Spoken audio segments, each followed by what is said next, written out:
আসি যেই কথাগুলো জাতীয় এবং আন্তর্জাতিক, যেই কথাগুলো আমাদের খুবই মনোযোগ সহকারে শোনা এবং জানা উচিত, এবং এই কথাগুলো শুধুমাত্র আপনাদের উদ্দেশ্যে নয়, এই মিডিয়ার মাধ্যমে আমার গোটা জাতির কাছে পৌঁছানো খুবই জরুরি।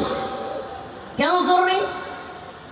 আজকে আমরা তথাকথিত গণতান্ত্রিক সেকুলার দলগুলো তো আছেই, অনেক ইসলামিক দলগুলোর কিংবা এই রাষ্ট্রের দায়িত্বশীলদের অনেকদের মধ্যে আমরা প্রকৃতপক্ষে দেশের প্রতি ভালোবাসা কিংবা ইসলাম এবং ইমানের প্রতি ভালোবাসা খুবই কমই দেখতে পাই।